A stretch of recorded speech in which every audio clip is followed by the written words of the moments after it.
Patrick Roger, Cécile de Ménibus. 8h48, merci d'être avec nous. Cette question ce matin que l'on vous pose sur la ministre de la Santé. Vous pouvez continuer à répondre. Agnès Buzyn, quel regard portez-vous sur la gestion de la crise de l'ex-ministre de la Santé? Est-ce qu'elle est à la hauteur? Est-ce que c'est du mensonge? Est-ce que c'est de l'incompétence? Pour l'instant, vous êtes en majorité à parler d'incompétence. On va en parler avec Elisabeth Lévy et Virginie Martin. Et puis, on va se tourner vers cette manifestation des soignants hier dans toute la France avec Christophe Prudhomme, qui est porte-parole de l'association des médecins urgentistes de France. Oui, bonjour Christophe Prudhomme. Bonjour. On dira peut-être un petit mot d'ailleurs sur l'audition avec vous d'Agnès Buzyn. Ça dit, je pense que vous n'avez pas eu le temps forcément de la regarder ou de l'entendre parce que vous étiez dans la rue, vous avez manifesté hier. Est-ce que vous avez l'impression que on a applaudi là, les Français ainsi que les politiques, les soignants tous les soirs à 20h et qu'aujourd'hui on oublie un petit peu les soignants?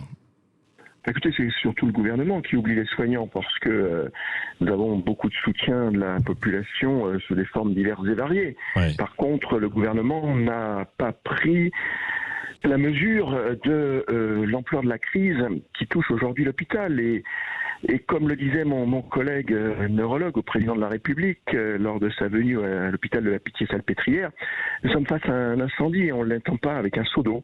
Ouais. Et les mesures qui sont prises aujourd'hui sont très en deçà de ce qu'attendent la totalité des personnels. Vous avez vu, à la fois les syndicats de personnel et les syndicats de médecins ont claqué la porte du Ségur de la santé. Donc il y a un véritable problème aujourd'hui de démocratie. Moi je pose la question en termes de démocratie, vous voyez. Ah oui. Au regard aujourd'hui de ce qui se passe dans ce pays. C'est-à-dire les gens ne vont plus voter. Par contre, ils manifestent, ils sont en grève. Et quand on est en grève à l'hôpital, écoutez, c'est une forme d'expression politique forte. On met un badge et on continue à travailler. Vous voyez, et on va manifester sur nos jours de repos. Et on appelle la population à nous soutenir, ce qu'elle fait. Alors, voilà. Donc, est-ce que le système de santé, en particulier son épine dorsale, qui est l'hôpital public, ne mérite pas aujourd'hui un choc financier qui permettrait que... Écoutez, nos infirmières aujourd'hui en France, les infirmières françaises sont moins bien payées que les infirmières mexicaines. Les médecins de l'hôpital public ont perdu quasiment 30% de pouvoir d'achat ces dernières années. Et on a une fuite de nos collègues vers le secteur privé. Et comment ils arrivent à maintenir leurs revenus en se payant sur le patient avec les dépassements d'honoraires? C'est pas sérieux. Tout ça, ça met la population en colère. Ouais. Et ils ont raison. Ouais. Christophe Prudhomme, question. On a avec nous nos éditorialistes du jour, Virginie Martin et Elisabeth Lévy, qui voudraient vous poser une question. Elisabeth, oui, allez-y. Alors je ne méconnais pas du tout le problème des salaires des soignants, des médecins et de leur carrière. Simplement, il y a aussi une question que se posent les Français, c'est où va l'argent ? Parce que, voyez-vous, nous dépensons déjà beaucoup pour notre système de santé, beaucoup pour l'hôpital public, et non seulement les gens sont mal payés, mais effectivement, on n'a pas les services qu'on pourrait en attendre. Donc, si vous voulez, avant peut-être simplement de se contenter de dire il faut encore plus d'argent, je veux dire, il me semble quand même qu'il faut poser les choses à plat et se demander pourquoi, s'il n'y a pas un problème d'organisation. Pourquoi écoutez, c'est simple, on dépense plus que l'Allemagne. Nos soignants sont beaucoup moins bien payés. C'est vrai, c'est des salaires tout à fait là-dessus, je le redis, je ne le conteste pas. Donc, il y a un problème, et tant qu'on ne résout pas ce problème, si vous voulez, je trouve que l'idée de Christophe Prudhomme va vous répondre. J'ai quelques réponses. Allez-y. D'une part, on ne dépense pas plus que l'Allemagne. Aujourd'hui, on dépense moins que l'Allemagne parce que, effectivement, de plan d'économie en plan d'économie, aujourd'hui, on dépense moins que l'Allemagne. Alors, bon, à peu près au même niveau. On a des solutions tout à fait simples. Il faut savoir aujourd'hui que l'État se sert de l'argent de la sécurité sociale. Nous avons 3 propositions à faire pour la prochaine loi de finances de la sécurité sociale. Suppression d'un impôt qui est prélevé sur l'hôpital qui s'appelle la taxe sur les salaires. Presque 4,5 milliards d'euros. Deuxièmement, qu'on supprime les frais financiers, parce qu'aujourd'hui les hôpitaux sont très endettés et ils versent des sommes très importantes aux banques, ça s'appelle les frais financiers. Il y a même des hôpitaux qui avaient des emprunts toxiques qui avaient atteint 20% de taux d'intérêt. Et troisième chose, il faut savoir qu'aujourd'hui, quand on construit un hôpital, quand on rénove un hôpital, eh bien on paye la TVA. Donc 20% de l'investissement hospitalier repart par le biais de la TVA dans les poches de l'État. Vous voyez, si on additionne ces trois mesures, eh bien on arrive quasiment aux 6 milliards que le gouvernement aujourd'hui octroierait à l'hôpital public. Donc vous voyez, il y a des choses à changer, effectivement. C'est-à-dire qu'on a un système qui est très complexe. Et puis vous savez, je vais peut-être vous choquer, mais ce qui coûte très cher dans notre système de santé en France, c'est la mixité publique-privée, avec des doublons, avec une concurrence publique-privée, tout ça, ça coûte très cher, y compris le fait qu'on ait une sécurité sociale, des complémentaires, une surcomplémentaire, tout ça, ça coûte très cher. Vous savez que les frais de gestion des complémentaires, pour 35 milliards d'euros de prestations, c'est quasiment 8 milliards d'euros. Donc tout ça, c'est de l'argent qui pourrait servir à autre chose. Alors que la question, c'est pas forcément de l'argent supplémentaire, c'est que on puisse effectivement mettre à plat un certain nombre de problèmes. Et vous voyez, quand je vous dis supprimer la taxe sur les salaires, c'est supprimer un impôt. C'est quand même une question qui se pose aujourd'hui. Est-ce qu'il est licite que l'État prélève un impôt sur les salaires des hospitaliers, c'est-à-dire sur l'argent de la sécurité sociale. Vous savez, oui, non, mais c'est vrai, mais dans plein de secteurs, il y a des impôts sur les impôts. Hein. Quand vous regardez, la crise des gilets jaunes, elle est venue de là. Hein. C'est-à-dire que si vous regardez votre fiche, par exemple, ou quand vous payez de l'eau, vous avez une addition d'une trentaine de taxes. Il y a des taxes sur les taxes. Non, mais c'est vrai. Comme sur les DF. Ah, bien sûr. Non, mais c'est vrai. Simplifions le système. Vous savez, le problème aujourd'hui, c'est que cette complexité du système coûte très très cher. Si on avait un seul service public, avec un gestionnaire unique et un seul payeur qui serait la sécurité sociale, et bien vous savez, la simplicité est source. Oui, mais il faudrait peut-être un peu d'efficacité aussi.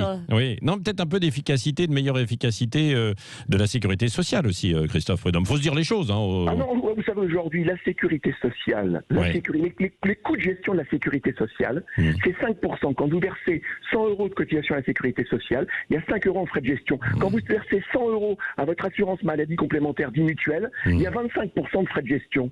Qu'est-ce qui est aujourd'hui plus performant? Il faut dire les choses aux Français quand même, à un moment donné. Et oui. Voilà. Et quand vous allez dans un EHPAD, quand vous avez quelqu'un qui est dans un EHPAD, pourquoi le coût moyen dans un EHPAD public c'est 2 000 € pour les familles, pour les résidents? Pourquoi dans un EHPAD privé, des groupes Corian, Orpea, là, qui ont été mis à l'index dans la période récente, c'est 3 000 €? Parce qu'il y a des actionnaires. Vous savez, le problème aujourd'hui dans le système de santé... oui, mais non, mais heureusement, Christophe Prudhomme, heureusement en fait qu'ils sont venus pallier en fait le problème de répartition sur le territoire des résidences publiques, parce qu'il n'y en avait pas suffisamment. Attendez, vous rigolez. Ils ont rien pallié du tout. On a ouvert un marché. Mais attendez, je vais vous dire. On n'a pas vu la même chose, parce que quand on fait le tour, on voit bien qu'il n'y a pas forcément de place en fait dans des résidences pour personnes âgées qui sont un peu médicalisées. Il n'y en a pas suffisamment, vous ne pouvez pas dire ça. Heureusement. Mais bien sûr qu'il y a pas vous savez où est-ce qu'aujourd'hui les groupes Corian, Orpea, Clinéa, Domusvie ouvrent des maisons de retraite avec les bénéfices faits en France? En Chine, ils ouvrent des maisons de retraite où il commence à y avoir un marché solvable. Attendez, est-ce que c'est logique qu'avec les bénéfices faits en France, sur le dos de la sécurité sociale et des familles, ces gens-là aillent investir en Chine?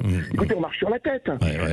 Voilà. Donc nous, on a des solutions. Ce qu'on aimerait bien, vous voyez, vis-à-vis de ce gouvernement, c'est d'arrêter de nous amuser avec ces fameux Ségur de la santé. On passe notre temps en réunion à discuter de rien avec une dame qui s'appelle Madame Nota, qui a rien à mettre sur la table. On veut des vraies négociations, écoutez, et on a des propositions, on n'en manque pas, je vous en ai fait quelques-unes. Et est-ce que les députés sont prêts à simplifier effectivement les choses en supprimant cet impôt qui s'appelle la taxe sur les salaires? Est-ce qu'on est prêt à supprimer la TVA? Attendez, aujourd'hui, on aide les agriculteurs, ils ont le droit d'avoir un fioul détaxé pour mettre dans leur tracteur. Très bien, moi je suis pour soutenir les agriculteurs. Est-ce qu'il n'est pas logique qu'on supprime la TVA quand on construit un nouvel hôpital? Oui, non, mais ça c'est vrai. Voilà. Virginie Martin veut réagir aussi. Virginie. Oui, merci Patrick et rebonjour tout le monde. Oui, au-delà de l'argent, et j'entends très bien Christophe Prudhomme, notre invité, bien sûr, et j'entends tout et je suis plutôt d'accord avec lui. Néanmoins, je trouve aussi qu'il y a d'autres postes sur lesquels l'hôpital français ne travaille pas beaucoup. C'est notamment, par exemple, tout ce qui est humanité, tout ce qui est empathie, tout ce qui est finalement un peu psychologique dans la prise en charge. L'hôpital public aujourd'hui en France est un hôpital très dur, très technicien, si je puis dire. Et ça joue aussi beaucoup. Les systèmes de santé du nord de l'Europe sont au contraire accompagne le patient aussi dans son process psychologique et ça aide beaucoup, Ouais. Par ailleurs, je trouve aussi aujourd'hui, et beaucoup de témoignages le remontent du terrain, que les diagnostics sont aussi faits souvent très rapidement, dans la précipitation, et ça amène à travailler finalement 10 fois, 3 fois plus, 4 fois plus, à multiplier les examens pour aller chercher des choses, parce que finalement les médecins vont très vite et ne regardent plus rien. Donc il y a aussi une responsabilité, je trouve, du côté du corps médical, qui est un corps médical souvent très péremptoire, arrogant, qui regarde ses patients de très haut et qui n'est pas du tout dans l'empathie. Donc moi, je trouve aussi que tout ça, il faut l'entendre. Les patients aujourd'hui le disent, les associations de patients le disent, il faut l'entendre. Et ça, c'est pas de l'argent. Non, mais ça, c'est vrai, c'est autre chose. Vous savez, alors là, je suis très je tiens exactement le même discours. Ouais. J'applaudis des deux mains. Mais vous savez, madame, le problème, c'est que pour effectivement ne pas être uniquement sur la technique, parce que la médecine, c'est effectivement la technique, mais c'est aussi du psychologique et du social. Vous voyez, on est d'accord. C'est le trépied de la médecine. Mais sauf que pour ça, il faut du temps. Et aujourd'hui, on a effectivement privilégié la technique. Quels sont les médecins qui gagnent le mieux leur vie aujourd'hui? Ce ne sont pas ceux qui prennent le temps de discuter avec leurs patients. Ce sont ceux qui multiplient les actes techniques. C'est ça qu'il faut changer. C'est la rémunération à l'acte, c'est la tarification à l'activité qui survalorise effectivement cette technicité de la médecine. Oui, mais si vous partiez peut-être de ce discours, tactiquement, je pense que vous auriez encore plus de monde qui vous suivrait. Bon, Christophe Prudhomme. Mais il n'est pas entendu, oui. Christophe, vous pouvez rester encore quelques minutes avec nous ou pas? Il n'y a pas de souci, oui. Et voilà, parce qu'on va parler aussi de l'audition d'Agnès Buzyn dans un instant. Hein. C'est vrai que l'humain, etc., la psychologie, déjà, il faudrait que ça commence aussi dans les études de médecine, ce qui n'était pas vraiment le cas jusqu'à présent. Je crois que ça bouge un peu, mais pas beaucoup quand même. Allez, on en reparle dans un instant. Elisabeth Lévy, Virginie Martin, Christophe Prudhomme, et puis on prendra des nouvelles de la France Insoumise tout à l'heure avec cette nouvelle enquête, et également d'Airbus avec Christine Bouillot. Grand Matin Sud Radio, 5h-10h. Patrick Roger, Cécile de Ménibus. Oui, avec toujours cette question autour de la santé, l'audition d'Agnès Buzyn, c'est ce qu'on va voir dans un instant. On parlera aussi d'autres histoires d'ici 9h30. Par exemple, la France Insoumise. Il y a une enquête pour abus de confiance qui vise Jean-Luc Mélenchon et les Insoumis. C'est quand même assez cocasse cette histoire. On va en parler dans 5 minutes. Christine Bouillot va nous dire un petit peu aussi comment est ressenti le plan de licenciement, de suppression d'emploi plutôt que de licenciement. Soyons précis en fait dans les termes. Suppression d'emplois du côté de chez Airbus, 5 000 directement, 15 000 dans le monde. Et puis après, c'est tous les sous-traitants aussi qui risquent de souffrir. Mais je voudrais qu'on revienne quand même une minute avec vous, Christophe Prudhomme, porte-parole de l'Association des médecins urgentistes. Vous êtes avec nous, merci, bien sûr. Depuis 9h moins le quart ce matin, Virginie Martin et Elisabeth Lévy. Il y a également des auditeurs qui nous appellent sur l'hôpital. On a évoqué en fait toutes ces questions, tous les dysfonctionnements, tout ce qu'il faudrait améliorer, tout ce que vous souhaitez également. Et on l'a bien compris, il n'y a pas que de l'argent, il y a peut-être aussi des choses à revoir. Qu'est-ce que vous avez pensé justement aussi d'Agnès Buzyn? Elle dit... à propos du stock de masques, mais ça illustre un petit peu ses propos. Elle dit la gestion du stock de masques ne revient pas au ministre. Le problème en France, ce sont les lourdeurs des administrations. Vous avez le sentiment là qu'elle renvoie la responsabilité aux autres? Christophe Prudhomme? Oui, non, écoutez, ce qui est quand même catastrophique, c'est que quand on est médecin, et Madame Buzyn est médecin, il faut savoir analyser une situation et savoir être critique et savoir reconnaître qu'on s'est trompé à un moment donné, justement pour ne pas répéter les mêmes erreurs. Madame Buzyn, quand elle avance cet argument, écoutez, elle ment. Elle ment parce que, vous savez, a été mis en place une structure justement pour gérer les crises qui s'appelait les Prusses et qui devait stocker de manière centralisée les masques. Et ce qui a été décidé à un moment donné est que ça coûtait trop cher d'acheter et de gérer ces stocks de masques et que c'était à chaque hôpital de se débrouiller. C'est vrai, c'est ce qui était... Tous les établissements devaient avoir leur stock de masques. Sauf que les établissements... Et personne n'a vérifié. Mais sauf que les établissements ayant le couteau sous la gorge au niveau financier, écoutez, ils préféraient payer les salaires à la fin du mois plutôt que d'acheter des masques. Ce d'autant que face à une épidémie, vous savez, il faut un système de gestion centralisé. On ne peut pas comme ça faire confiance à chaque hôpital va se débrouiller. Mais non, écoutez, c'est pas sérieux. Donc moi, ce qui est le plus inquiétant dans ces différentes auditions, parce qu'il y a eu aussi Jérôme Salomon qui a été en difficulté, écoutez, c'est que il faut savoir faire son autocritique. Parce que si on ne fait pas cette autocritique, on ne corrigera pas les erreurs. Et ça, c'est catastrophique, vous comprenez ? La question, c'est pas de les clouer au pilori, mais c'est qu'au moins, ils reconnaissent le fait que, quand moi, vous voyez, ce qui m'a mis le plus en colère dans le discours du gouvernement, c'est de dire l'hôpital a tenu. Non, l'hôpital n'a pas tenu. Si nous avions eu plus de lits de réanimation, si nous avions eu autant de lits de réanimation qu'en Allemagne, nous aurions eu moins de morts. Si nous avions eu plus de personnel dans les EHPAD qui aient pu bénéficier de matériel de protection, nous aurions eu moins de morts. D'ailleurs, quand on se compare avec les pays d'Europe du Nord, nous avons 3 fois plus de morts que dans ces pays.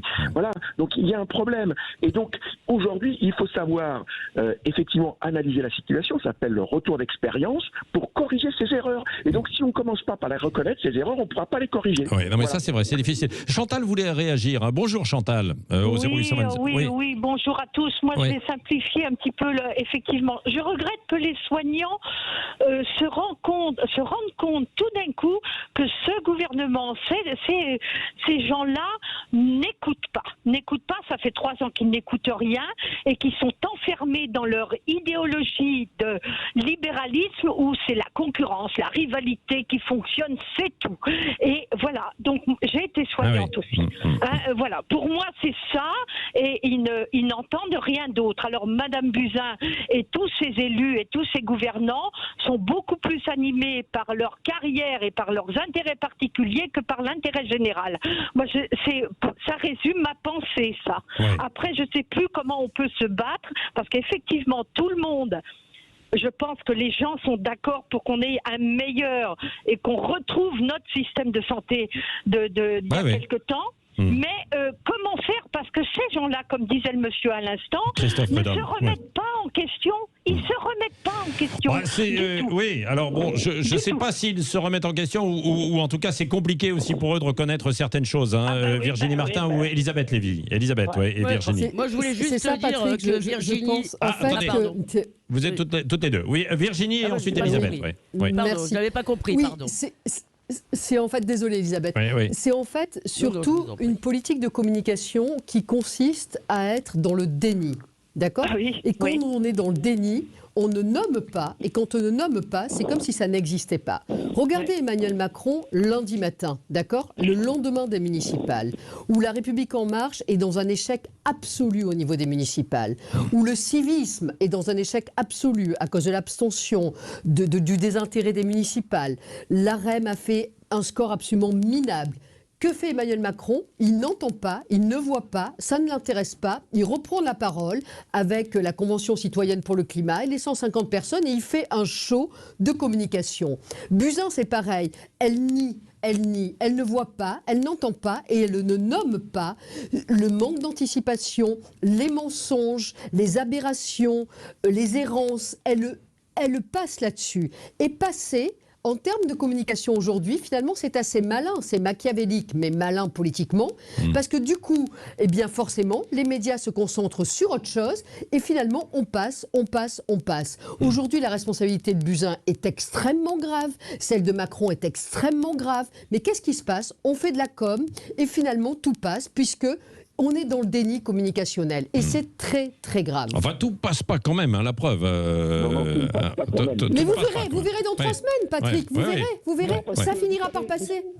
Christophe Prudhomme, avant de retrouver Elisabeth. Voilà. Vous savez, là, dans 3 semaines, nous allons être au cœur de l'été et nous commençons déjà à manquer des lits. Donc nous allons revenir au cœur de l'actualité. Et puis à la rentrée, il y aura cet hiver de nouveau une épidémie de grippe, que ça soit avec le coronavirus ou avec le virus traditionnel. Et on va de nouveau manquer des lits. Vous savez, aujourd'hui, dans un certain nombre d'hôpitaux, on a de nouveau ce qu'on appelle des hospitalisations brancards parce qu'on n'a pas assez de lits. Donc, de toute façon, ça sera l'actualité. Et les mensonges, le déni du gouvernement va être mis en lumière de manière très forte et ça pose un problème au niveau démocratique parce que si ce gouvernement est dans le déni total et ne répond pas aux besoins de la population, le problème de sa légitimité et de son maintien au pouvoir va se poser très rapidement. Si voter ne sert à rien, si manifester ne sert à rien, mais quel mode d'action faut-il aujourd'hui prendre? Vous voyez, c'est quand même catastrophique. On n'écoute pas. Notre démocratie ne fonctionne plus. Vous voyez, c'est ça le problème, moi, qui m'inquiète. C'est-à-dire qu'aujourd'hui, les soignants, avec la population, très majoritairement disent il faut des réformes. Alors, bien sûr, dans la réforme, il y a de l'organisation et des moyens. Mais le gouvernement n'entend pas. Et il refuse de négocier. Elisabeth, un mot. Elisabeth Lévy, un mot, et puis on va passer donc à l'affaire de la France Insoumise. Très vite, d'abord, vous dites voter, manifester, ça n'est pas la même chose. Si vous voulez qu'un gouvernement entende la voix des électeurs, c'est une chose. Qu'il cède ou qu'il obéisse ou qu'il exécute les revendications de tous les manifestants, c'est autre chose. Je voudrais dire deux choses très vite, je vais très vite. D'abord, je crois que le reproche qu'on pourrait faire au gouvernement tient tout de même plus au mensonge qu'à la pénurie de masques, parce que cette pénurie est le fruit de choix tout de même très antérieurs, mais on n'a pas le temps d'en parler. Mais surtout, je suis un peu étonné par ce ton permanent, si vous voulez, qui confond en quelque sorte la faute politique, l'erreur politique qu'on peut critiquer et sanctionner, notamment aux élections, et la faute personnelle. Il ne se soucie pas de l'intérêt général, c'est des salauds, etc. Tout à l'heure, Virginie Martin a rappelé à juste raison la nécessité de mettre de l'humain. Je suis quand même frappé par le fait que cette humanité, on ne l'accorde jamais aux politiques. Alors moi, je n'ai pas écouté tout ce que disait Agnès Buzyn, mais je vois aussi une femme relativement détruite. Ça ne veut pas dire qu'elle ne doit pas assumer ses responsabilités politiques, si vous voulez, mais en faire des salauds qui se foutent des citoyens, qui veulent juste faire avancer leur carrière. J'en ai vraiment marre d'entendre ces discours manichéens qui n'aident personne. Julien Aubert a dit qu'il a reconnu quand même, il y avait une forme de sincérité, qu'il a auditionné hier pour les LR.